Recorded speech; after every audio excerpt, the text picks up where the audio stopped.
Spider-Man Into the Spider-Verse is the second Spidey-related outing this year from Sony Pictures, only this time it actually has Spider-Man in it. It's directed by Bob Persichetti, Peter Ramsey, and Rodney Rothman, and it stars Nicolas Cage, John Mulaney, and Shameik Moore as Miles Morales. So what's the story? Miles Morales is a kid from Brooklyn who has to deal with being in a new school, having a cop for a dad, and a criminal for an uncle, but then shortly after, he gets bitten by a radioactive spider after Wilson Fisk opens a portal that serves as a bridge to other dimensions. Now Miles has to save New York from certain destruction from this machine, but thankfully, he doesn't have to stop it alone. With the help of a board of being Spider-Man version of Peter Parker, Spider-Gwen, and even Spider-Ham, they can work together to stop the Kingpin from destroying the universe. My favorite thing about this movie is definitely the look of this movie. This is beyond anything I have ever seen in animation. It looks like this crazy blend of 2D animation mixed with modern 3D animation. Everything has a unique movement, a unique color, just a general unique style. It looks just like a comic book. There's little text boxes in the corner. You can hear our main character talking to himself in his head like you would in a comic book. Like, this takes filmmaking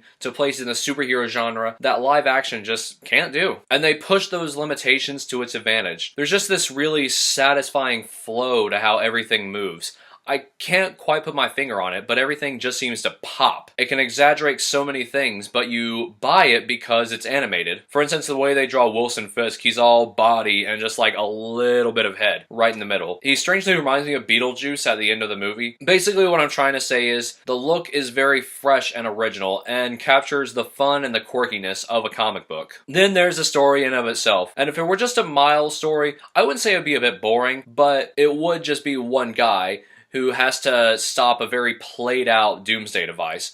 But because it's a group of spider people playing off each other, the thing they have to overcome just feels secondary, and you're able to overlook the fact that it is such a sort of played out device that they have to overcome. And not in any sort of bad way, it's just watching all these wacky characters on screen is so much fun that everything else just pales in comparison. Also, there's the humor, and I figured that there would be some jokes given that it's geared towards more kids, even more so than most superhero movies, but this is dialed up to 11. I can't tell you how many times I laughed out loud in the theater. There's a lot of sarcastic humor from our Peter Parker because he is a bit older and a bit more jaded about being Spider-Man. The movie also isn't afraid to make fun of itself. There is one particular jab at Spider-Man 3 towards the beginning that made the theater I was in erupt with laughter. The music is an unexpected thing that I particularly enjoyed. Miles Morales is a young black kid from Brooklyn, so you get a lot of hip-hop of today's music like Post Malone and some classics like Notorious Big. Like, I'm not gonna lie, you know, earlier this year we had the Black Panther soundtrack, and now we got the Into the Spider-Verse soundtrack, and I think I might like this one a bit more. Sorry, Kendrick.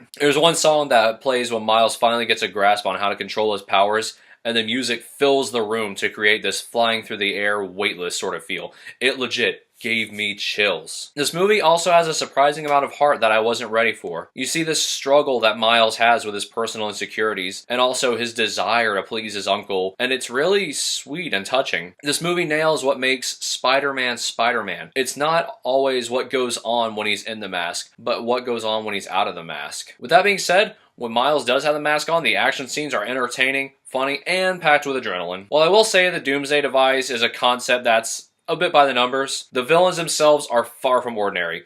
For one thing, Kingpin wants to open a portal to get his family back. The Prowler is caught up with the wrong crowd and also has to deal with trying to be a good role model to his nephew. And Dr. Octopus, I'm not sure what Doc Ock's plan is other than being a henchman, but she's pretty darn intimidating and aesthetically pleasing either way. But anyway, the animation is original and fun to look at. The story is super entertaining to follow when you get to watch all these crazy characters work off of each other. The self-referential humor rivals even that of Deadpool's. Music that sets you in the moment, and a great deal of emotion that I just wasn't expecting. And I'm gonna give Spider-Man Into the Spider-Verse a 10 out of 10. We're just living in a Spider-Man's renaissance, aren't we? We got Spider-Man in the MCU playing with the Avengers.